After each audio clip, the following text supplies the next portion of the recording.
Peuple de Dieu de présentiel comme des réseaux sociaux, shalom.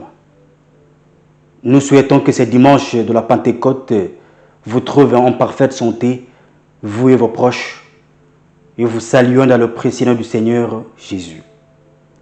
Peuple de Dieu, sachez que dans le pays que nous avons pris possession, le Saint-Esprit est à la portée de tous les chrétiens qui veulent servir Christ. Pas seulement aux plus doués. Nous allons prier avant de commencer avec notre nouveau numéro d'enseignement. Excellent Père de grâce, le Dieu d'amour et d'éternité, nous sommes dans ta présence ce matin parce que tu es en nous, avec nous et au milieu de nous. Merci pour le glorieux Saint-Esprit, l'esprit de la promesse qui nous donne de révélation, car sans la révélation, nous ne pouvons pas aller de l'avant. Que toute la louange, l'honneur et la gloire reviennent à toi seul, au siècle de siècles et au nom de ton Fils Jésus. Amen. Gloire à Dieu pour ce dimanche de la présence de Dieu. Notre titre de ce dimanche, c'est Effusion du Saint-Esprit. Effusion du Saint-Esprit. Je résume. L'effusion du Saint-Esprit a amorcé une nouvelle ère seule de l'Église. Dans l'Ancien Testament, le Saint-Esprit était accordé qu'à quelques personnes et généralement pour une courte durée de temps. À la Pentecôte, le Saint-Esprit a été déversé pour tous les croyants en Christ. Il est venu pour rester. Dieu le Père nous a donné l'Esprit comme un cadeau, pas comme une récompense ou un salaire. Lisons la Bible. La Bible dit dans le livre d'Ésaïe chapitre 44, verset 3, la Bible dit « Car je répandrai des eaux sur le sol altéré et des ruisseaux sur la terre desséchée. Je répandrai mon esprit sur ta race et ma bénédiction sur tes rejetons. » La parole du Seigneur. D'abord, c'était une promesse que Dieu avait faite au peuple d'Israël après avoir été envahi à maintes reprises par des nations étrangères, déchirées, et le bon Dieu les a promis de les envoyer l'Esprit. Et c'était une promesse qui devrait normalement être accomplie. Et la bénédiction a été promise, le Saint-Esprit a été promis, et ce Saint-Esprit devrait normalement arriver ou venir jusqu'à ce que le Christ Jésus devrait venir. Le Messie, c'est lui qui devrait nous apporter cet esprit de Dieu. Et dans le livre de Joël, au chapitre 2, au verset 28 jusqu'au verset 29, on va lire pour essayer de comprendre, en même temps après on va expliquer, parce que c'est l'effusion du Saint-Esprit. La Bible dit, je lis Joël,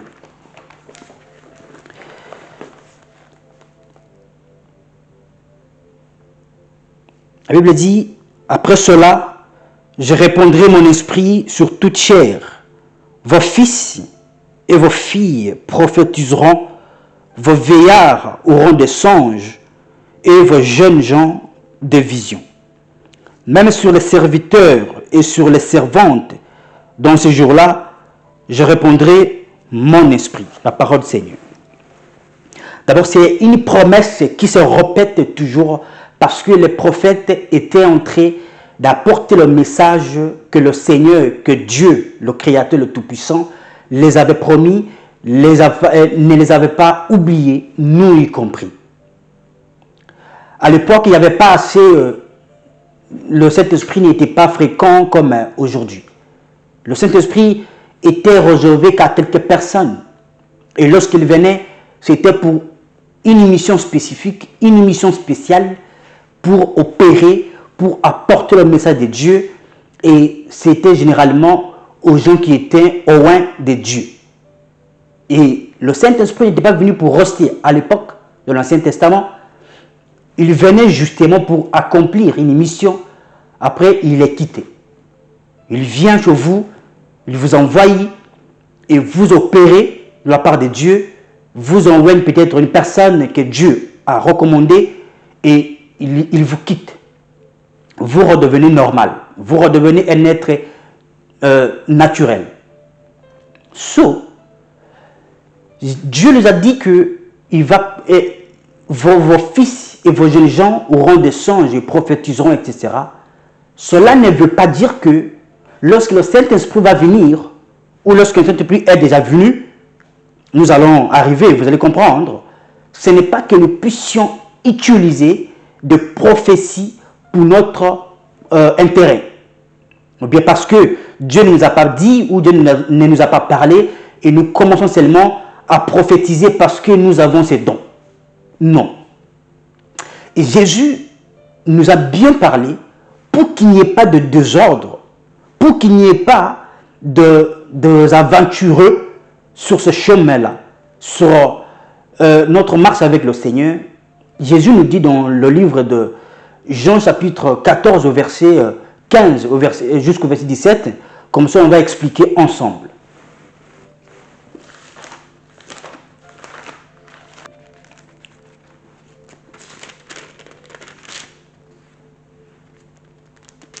Voilà. Si vous m'aimez, gardez mes commandements. Et moi, je prierai le Père, et il vous donnera un autre consolateur, afin qu'il demeure éternellement avec vous. L'Esprit de vérité que le monde ne peut recevoir, parce qu'il ne le voit point et ne le connaît point. Mais vous le connaissez, car il demeure avec vous et il sera en vous. La parole du Seigneur. La première condition que Jésus nous dit, lorsque cet esprit viendra normalement, si vous gardez mes commandements. Il dit, si vous m'aimez, gardez mes commandements. Car l'esprit que Dieu, car lui va prier le Père et va nous donner un autre consolateur.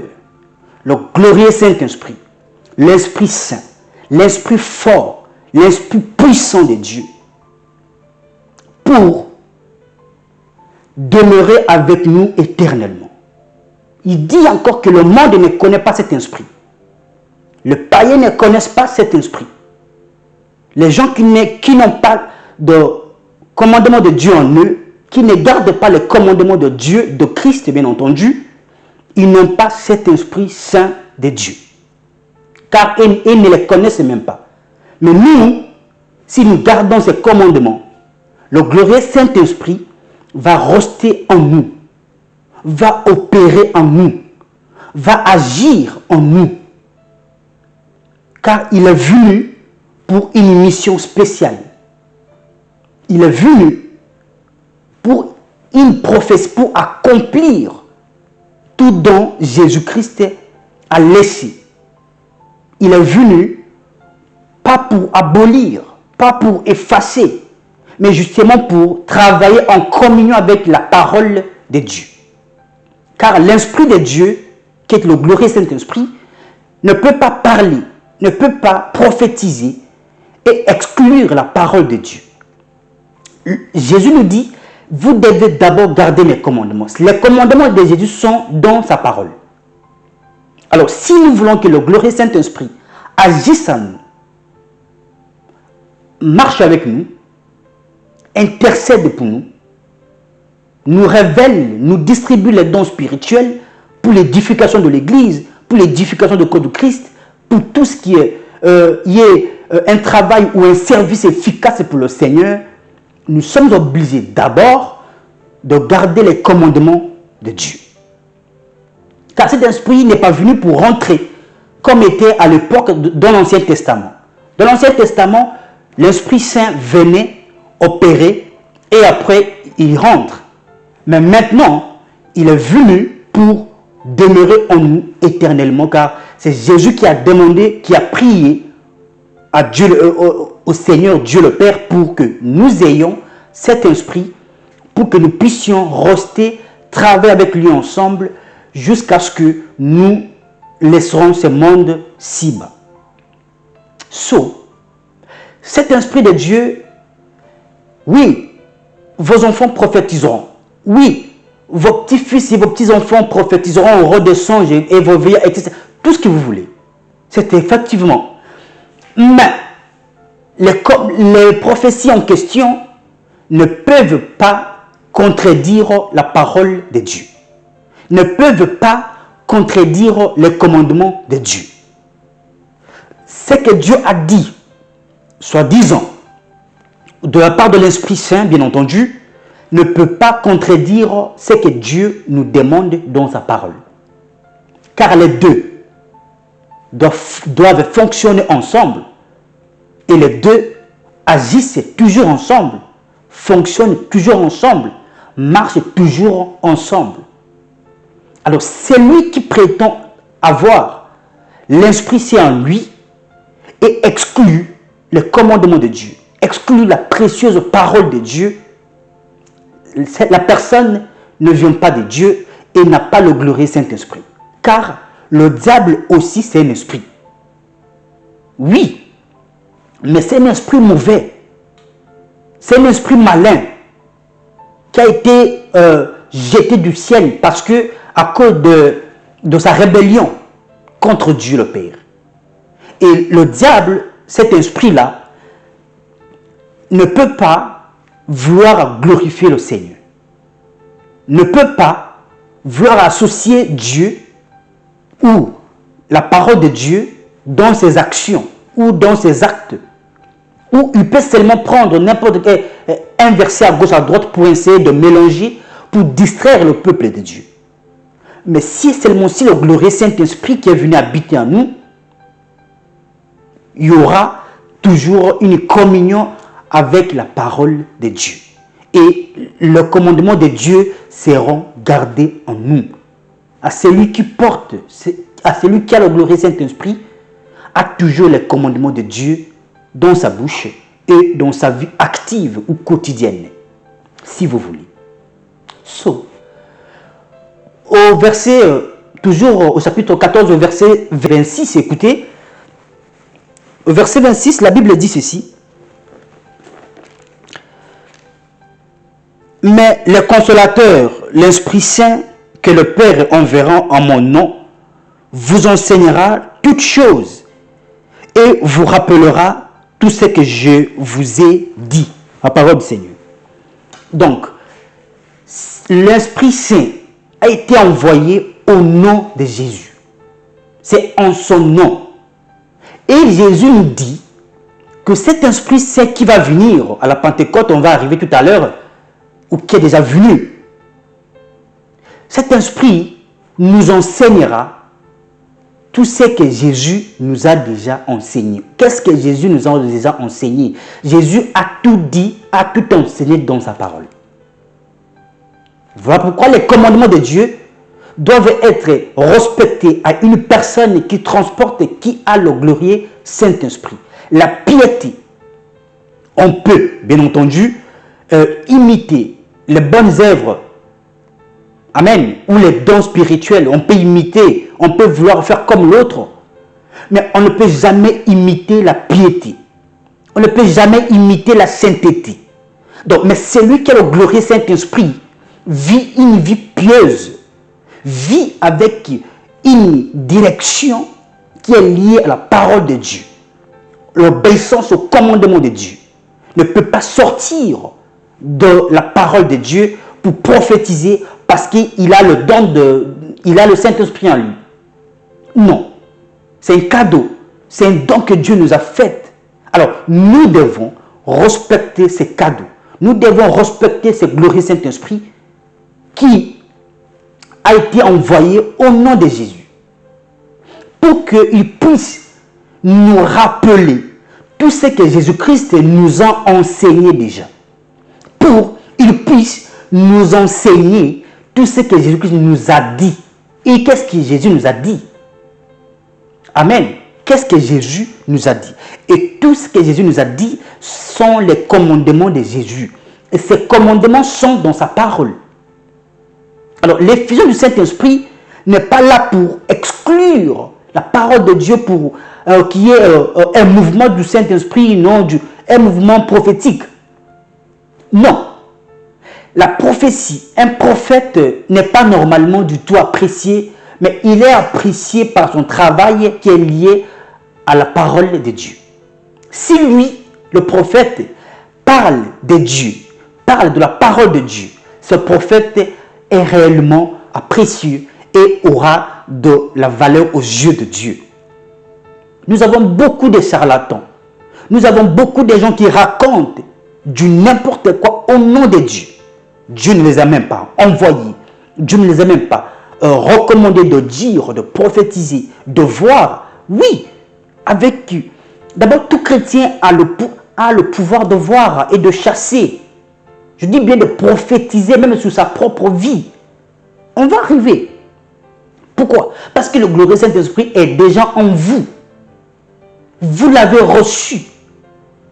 Vous l'avez déjà reçu le jour que vous aviez accepté Christ comme Sauveur et Seigneur. Et il est venu pour faire un travail dans votre vie. Alors, vous avez le droit. Tout ce que Jésus a fait, vous pouvez le faire. Tout ce que Jésus est, vous êtes aussi. Tout ce que Jésus peut, vous pouvez aussi. Donc, il ne faut pas confondre votre identité spirituelle. Et surtout, en cette période du mouvement prophétique, non. Le Saint-Esprit, Dieu nous l'a donné pour rester, demeurer en nous éternellement. C'est à nous de savoir comment vivre avec lui. Car c'est une personne qui peut être attristée si nous péchons, qui peut être en colère si nous ne marchons pas correctement. D'abord, on va d'abord continuer et on va écouter les disciples qui étaient avec Jésus. Ils ont vu Jésus faire des miracles. Ils ont vu Jésus ressusciter les morts. Ils ont vu Jésus marcher sur les eaux. Amen. Toutes sortes de miracles que Jésus a pu faire, c'était devant ses disciples.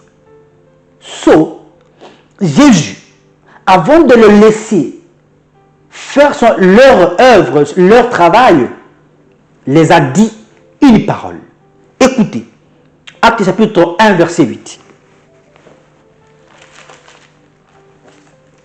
La Bible dit, mais vous recevrez une puissance, le Saint-Esprit survenant sur vous, et vous serez mes témoins à Jérusalem, dans toute la Judée, dans la Samarie et jusqu'aux extrémités de la terre. La parole du Seigneur.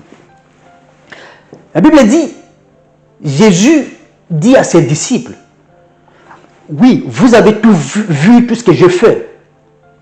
Je vous ai même promis que si vous croyez en moi, vous ferez les mêmes œuvres que moi, voire même plus. Mais, attendez ici le glorieux Saint-Esprit. Vous recevrez une puissance. Vous avez les enseignements. Vous êtes bien encadré par moi-même. Mais avant que je vous envoie, vous devez patienter une puissance qui va survenir sur vous, le Saint-Esprit. Et vous serez mes témoins à Jérusalem, à Judée, en Samarie, jusqu'aux extrémités de la terre, jusqu'à dans votre village. Amen. Mais avant d'aller, ils étaient d'abord obligés de patienter cette puissance. Car le Saint-Esprit renforce, remplit le chrétien d'une puissance surnaturelle. On est tous humains sur la terre, mais nous sommes aussi divins. Avec le glorieux Saint-Esprit, il va nous faire transporter à une autre dimension spirituelle que nous ne verrons plus parfois d'autres blessures que les sorciers et ses acolytes peuvent peut-être vouloir nous blesser. On ne ressentira plus ça. Parce que nous sommes déjà transportés, nous avons déjà une autre puissance de chasser même les démons, de vivre en amour dans un monde où tout le monde est devenu méchant.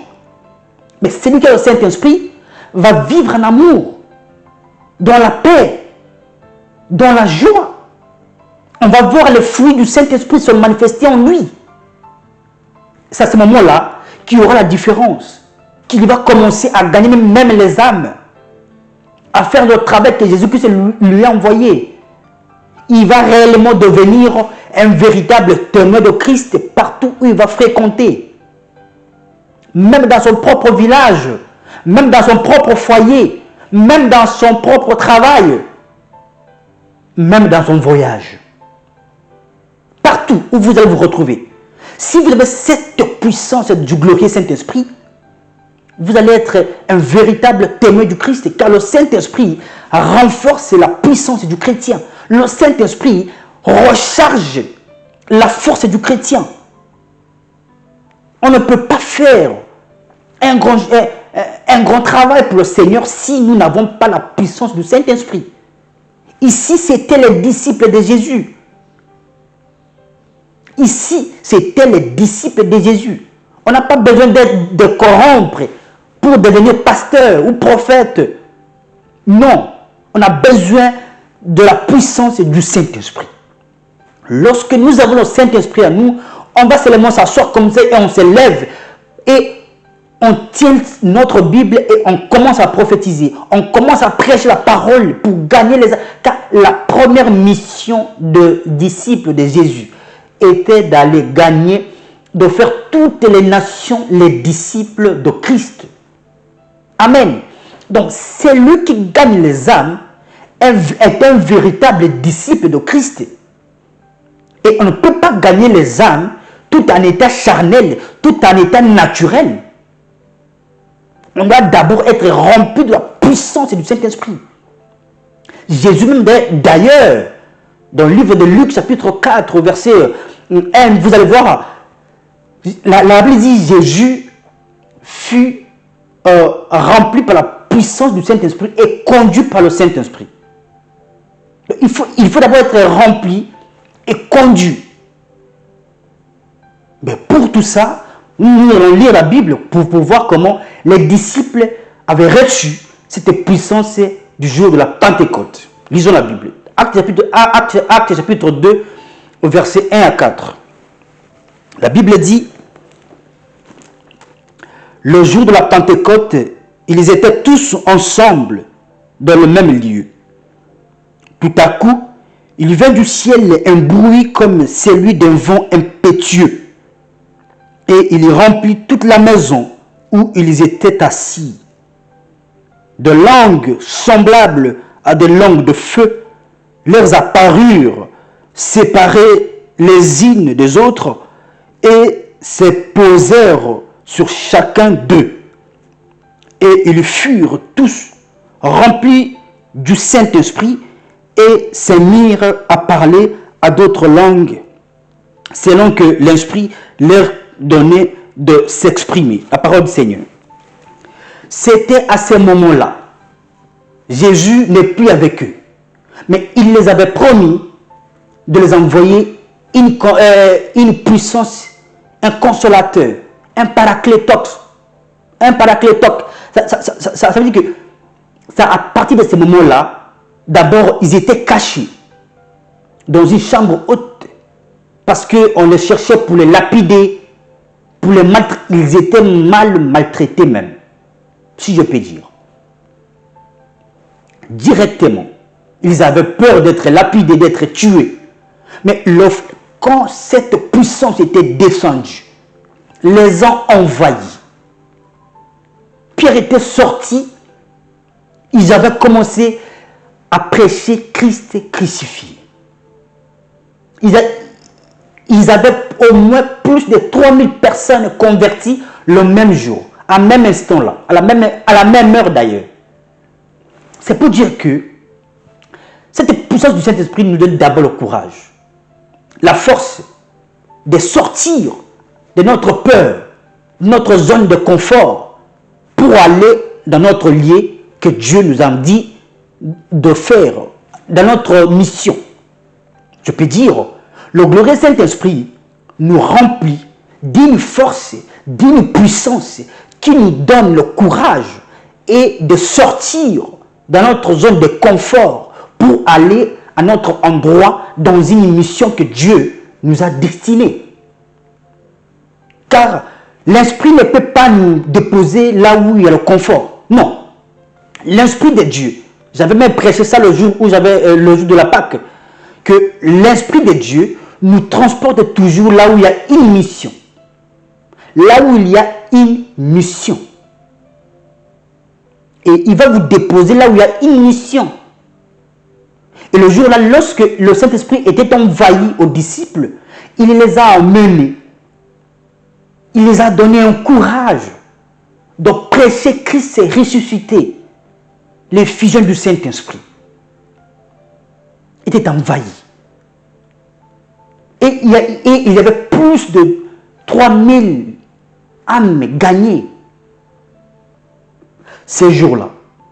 Même la peur d'être lapidé n'était plus avec eux. Amen. Donc,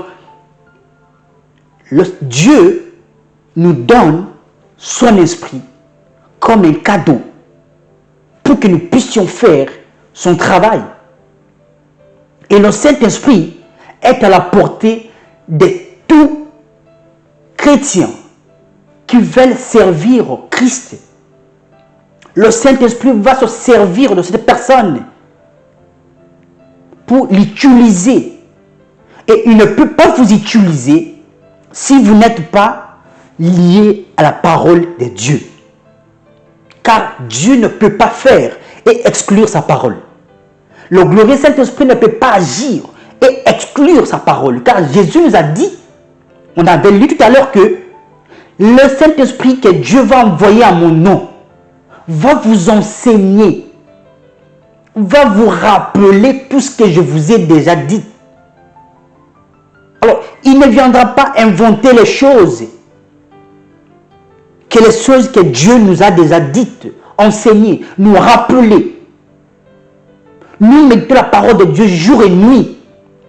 Le glorieux Saint-Esprit qui habite en nous va se servir lorsque nous avons un problème, lorsque nous sommes en face de notre service, de notre mission sur la terre, car nous sommes les serviteurs de Dieu. Le glorieux Saint-Esprit va se servir de ce que nous avons déjà lu pour nous rappeler à ce que nous puissions seulement l'utiliser. Car la parole est une épée. Amen. La parole est une épée tranchante. La parole de Dieu. Donc si nous voulons être forts, efficaces pour le service du Seigneur, pour sa gloire bien entendu, nous devons mélanger les deux. La parole et le glorieux Saint-Esprit. Car c'est les deux qui vont faire que les âmes soient gagnées. C'est les deux qui vont nous renforcer. Nous sommes comme des batteries. Nous pouvons être déchargés avec des soucis de ce monde, avec les nouvelles négatives de ce monde, avec les réalités de ce monde, bien entendu.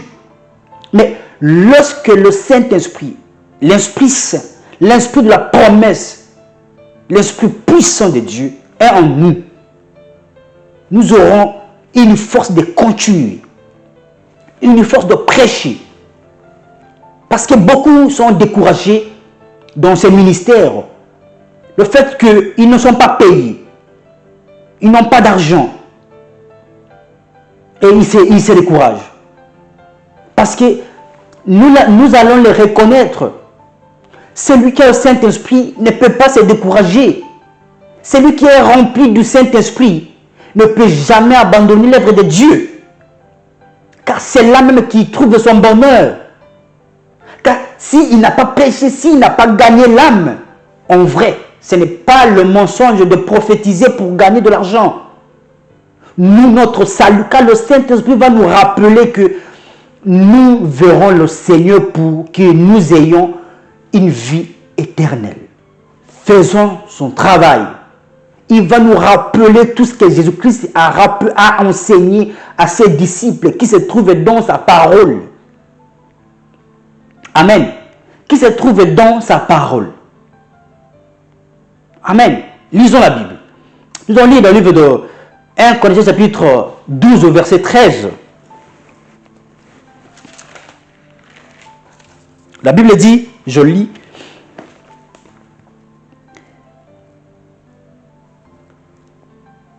la Bible dit ceci, nous avons tous en effet été baptisés d'un seul esprit pour former un seul corps, soit juif, soit grec, soit esclave, soit libre. Et nous avons tous été abreuvés d'un seul esprit. Parole du Seigneur. Donc, on n'a pas besoin de doués, ou les plus doués, ou les gens qui, voilà, non. Lorsque vous êtes chrétien, né de nouveau, vous suivez les enseignements de Christ, le Saint-Esprit va habiter en vous. Car nous tous, nous sommes baptisés d'un seul esprit.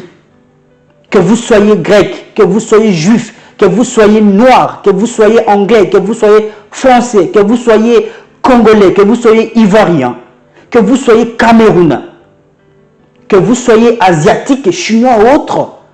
Si nous sommes en Christ, nous sommes baptisés par un seul esprit, le glorieux Saint-Esprit, qui va nous donner de faire l'œuvre du Seigneur, qui a le même principe, qui ne change pas parce que vous êtes en Europe, qui ne change pas parce que vous êtes en Afrique. Non. Même vous êtes où vous êtes, si vous êtes baptisé de l'Esprit, vous devez obéir, garder les commandements de Dieu. Les commandements de Dieu ne changent pas. Que vous soyez qui que vous soyez.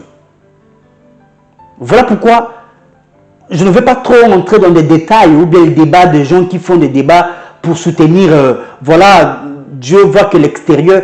Le Saint-Esprit ne regarde pas tout ça. C'est lui qui obéit aux commandements. C'est lui qui garde les commandements. Comme Jésus avait dit, si vous gardez mes commandements, le glorieux Saint-Esprit sera avec vous éternellement. Au cas contraire, il va être attristé. Vous allez le blesser. Il sera toujours avec vous. Mais il ne fera rien du tout. Il ne fera rien du tout. Lisons la Bible. 1 Corinthiens chapitre 3, au verset 16. La Bible dit ceci. Ne savez-vous pas que vous êtes le temple de Dieu et que l'Esprit de Dieu habite en vous? La parole du Seigneur. Oui, le glorieux Saint-Esprit est venu. C'est la Pentecôte. Mais est-ce que vous respectez le Saint-Esprit en question? Votre corps est le temple du Saint-Esprit. Que vous faites le temple du Saint-Esprit un mur pour commencer à dessiner n'importe quel dessin sur votre corps. On doit parler. Que vous soyez juif, que vous soyez qui. Si vous êtes chrétien, nous devons respecter, obéir au commandement de Dieu pour que le glorieux Saint-Esprit, avec toute sa puissance, puisse agir et demeurer en nous éternellement. Ne savez-vous pas que votre corps est le temple du Saint-Esprit? Vous allez faire de la prostitution. Un chrétien, une chrétienne, quand vous allez, ne croyez pas ou n'imaginez pas que le Saint-Esprit est resté derrière vous. Non, il est avec vous. Lorsque vous vous déshabillez là, le Saint-Esprit vous voit. Lorsque vous faites toutes les bêtises, le Saint-Esprit vous voit. Il est en vous. Quel courage de vouloir pécher avec le glorieux Saint-Esprit en nous. Quel courage. Même pas honte, même pas peur. Tout ce que vous faites dans votre corps, soyez rassurés que le Saint-Esprit là, qui est déjà descendu, est en vous, voit tout, mais il ne dit rien. Il vous convainc, mais vous n'arrivez plus à entendre sa petite voix. Parce que vous accumulez tellement de bêtises sur bêtises que vos oreilles spirituelles sont bouchées. Amen. Mais c'est la parole de Dieu qui va les déboucher. Si vous n'écoutez pas la parole de Dieu, si vous ne lisez pas la parole de Dieu, comment vous allez déboucher vos oreilles? Le Saint-Esprit est là. Même les chrétiens qui ont des maris de nuit, des femmes de nuit. Ce n'est pas que le Saint-Esprit n'est plus avec vous. Il est là. Mais quand vous-même, vous ouvrez les portes au mauvais esprit, le Saint-Esprit a toute la force, toute capacité de vous protéger. D'ailleurs, il prie, il intercède pour vous. Mais il ne peut pas le faire si vous ne donnez pas l'autorisation. C'est à vous. C'est l'Esprit fort qui est en vous pour vous protéger, pour vous rendre capable de glorifier le Seigneur, pour vous rendre capable de vivre pour le Seigneur Christ. Mais si vous ne voulez pas, il ne va même pas vous diriger ou bien vous guider sur la voie de la justice. Car il nous oriente toujours. Mais il oriente ceux qui se laissent diriger ou guider par lui.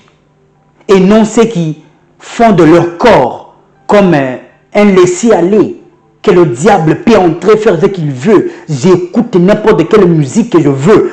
Je dors partout où je veux. Lorsqu'on devient chrétien, en fait, je dis souvent que la marche chrétienne est responsabilisante.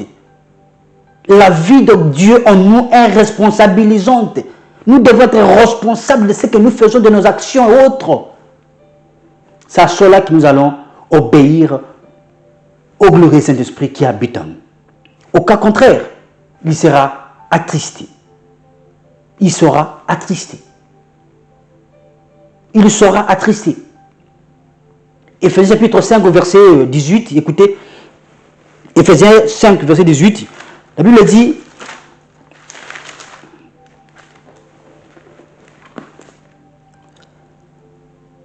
ne vous enivrez pas de vin. C'est de la débauche.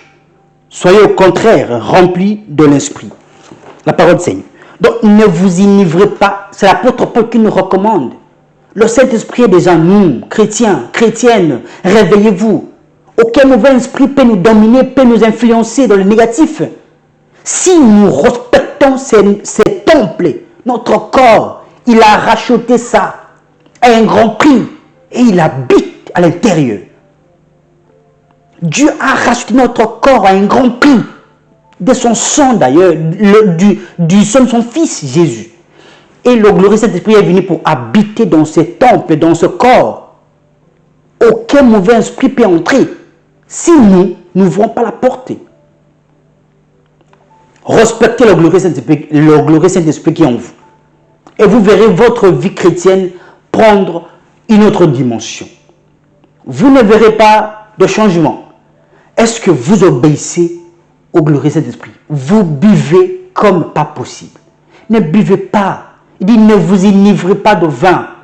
Il y a même de débat de ceux qui disent oh, il faut boire un peu, l'alcool c'est un peu.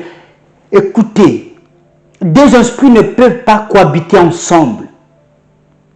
L'alcool, les drogues et autres, toute forme de stupéfiants là, ont utilisé, ont été fabriqués par un esprit.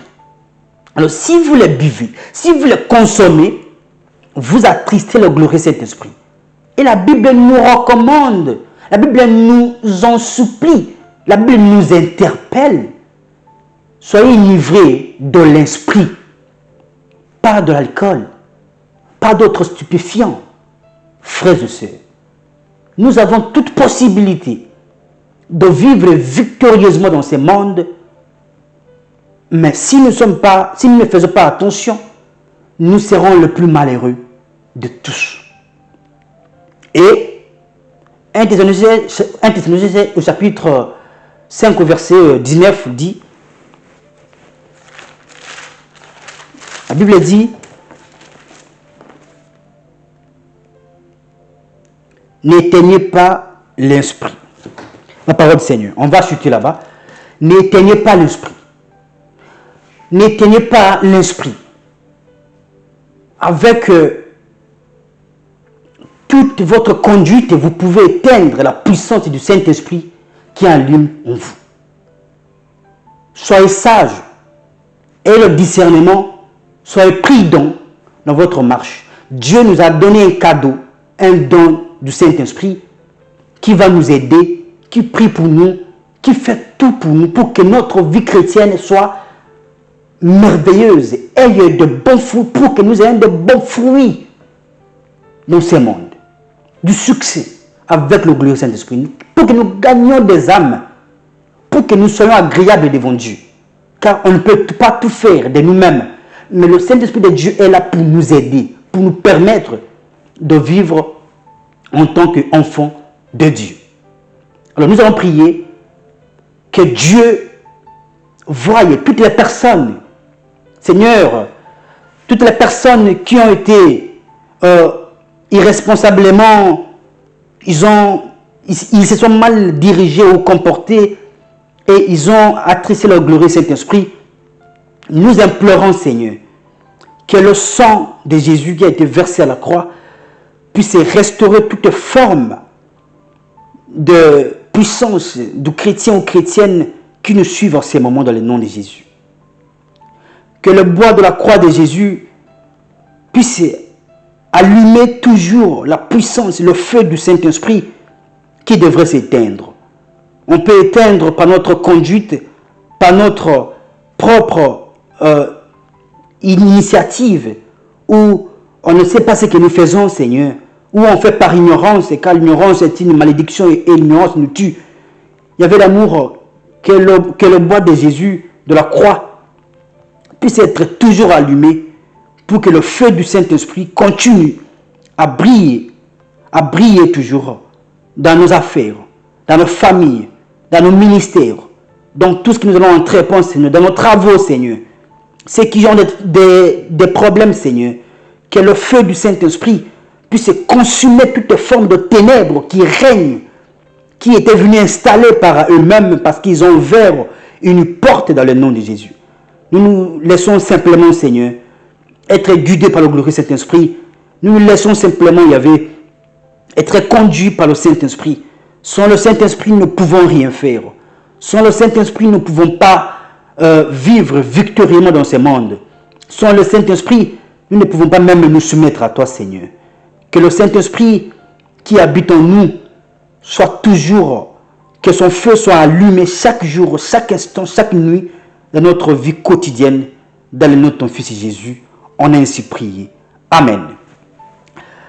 Merci beaucoup pour tout et on va se retrouver le dimanche prochain, frères et sœurs, pour la suite de notre numéro.